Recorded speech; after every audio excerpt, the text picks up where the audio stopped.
Are you considering moving to Germany? You might want to think again. Today I'm telling you 8 different things that I really wish I knew before coming to Germany, and they might have influenced my decision to even move here. So I really hope that they help you make the correct decision for yourself. The first thing that I think is really crucial for you to know is Sundays. Sundays in Germany are dead. There is nothing to do except go on a hike. That's where all the memes and the skits are coming from. From reality, it's true. You will see Germans out in the wild. They will be doing Spaziergang or a Wanderung, which is a hike. Grocery stores are closed. Shops are closed, malls are closed, you may find some cafes and restaurants, but many of them will also close. So why am I actually telling you this? Well, it's really important to plan accordingly, because if you have not bought your groceries at the latest on a Saturday, then on Sunday you're completely stranded. I mean, there is no way for you to get groceries on a Sunday. If you're on your period and you forgot to get pads or tampons, there is no way for you to get those either. Pharmacies are closed as well. So just really keep this in mind and figure it all out on Saturday at the latest.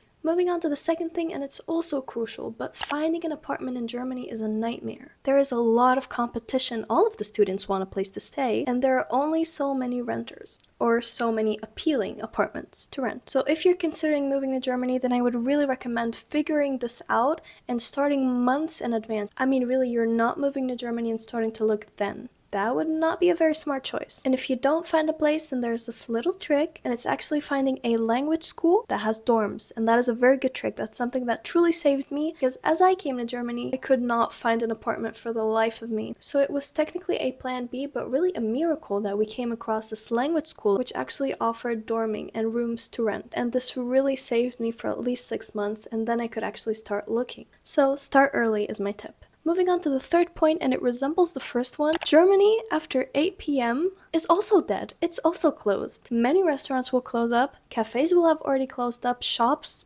you can wish. The mall is completely shut down, pharmacies, long closed. There is nothing to do after 8, unless you want to go to a bar and get drunk. This probably depends on the city. Like, I'm pretty sure in Berlin, things are not going to close at 8, but in a lot of areas in Germany, things are just closed.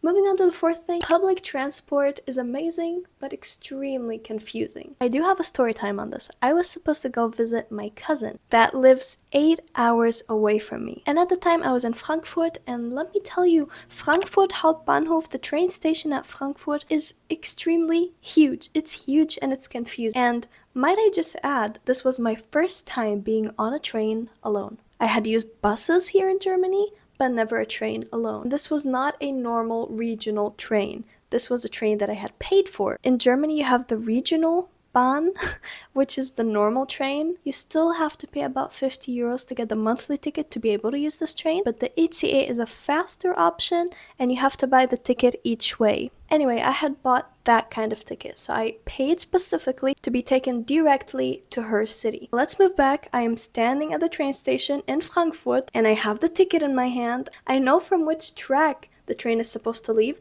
I know at what time the train is supposed to leave, and I know the number of the train. The mistake that I made is to assume that the train that comes at the written time on my ticket is the train that I'm supposed to take. I didn't even care to look at the number of the train. I just stepped on because my train is supposed to leave at 8:20. It's 8:20. This must be my train. So I get on it and the train drives, and I'm not really questioning anything until I look at that little screen and I'm seeing that the stations are not the stations that I need.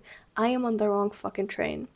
And when I tell you I broke down crying, I started hysterically crying because I didn't know what to do. So at the time I called a very good friend of mine who actually really knows his way around with traveling, and he saved my life. I mean, at the time I also had no internet connection, no data, so I really couldn't even help myself if I wanted to. So my friend figured it out. He told me where I should leave, what station I should get off at, and which train I should take from there. And I was so lucky that day that no one actually checked my tickets, because if they had checked my tickets in either one of the trains, I would have just lost a lot of money, to say the least. Of course, I could have cried and been honest and said, okay, I don't know what I'm doing, it's my first time and I made a mistake, but I don't know how forgiving they would have been, so I'm just glad they didn't check. With this being said though, you have to take into consideration that trains and generally public transport in Germany is not very reliable in terms of the time. Ironic, right? Because Germans really like to be punctual. Well, the public transport is not. The fifth thing that you need to know is that in order to use a public toilet in Germany, you're probably gonna have to pay. So just always carry cash on you would be my tip.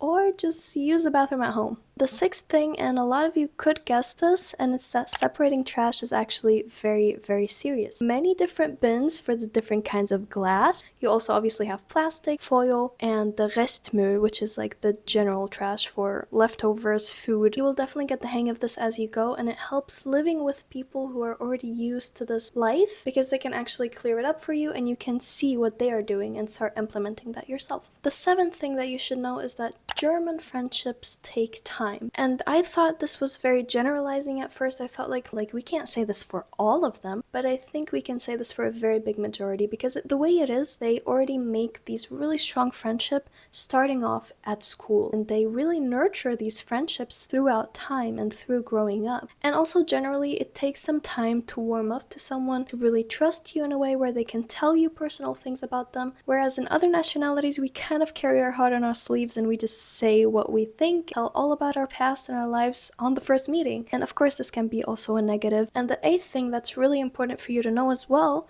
is healthcare. From experience, I was on Accutane for a while. For those of you who don't know, I had really bad acne. You can check out my video about it where I talked about my experience, showed pictures, and talked all about side effects. But during this time, a very important thing was constantly having blood tests. And the way I would do this is I would actually set up the appointment on the day where I'm taking my blood test. And this would actually save me a lot of hassle because calling them a week before and being like, okay, I would like an appointment next week was not gonna cut it. And once I was there, I had to wait so long at the actual clinic till they took me in. I mean, really, they would just have me sit there for about an hour at least before a nurse gets to me and does this 5-minute procedure. If you feel anything developing, if you feel like you're going to need a health professional in a few months, then it's best to set up the appointment today, and I'm not exaggerating. Set it up today. So that was it for today's video. I hope you guys liked it. I hope it gave you good information for you to really evaluate this decision because it's something to think about. But despite all of this, I'm very happy and content with my decision. So thank you guys for watching, and I'll see you in the next ones.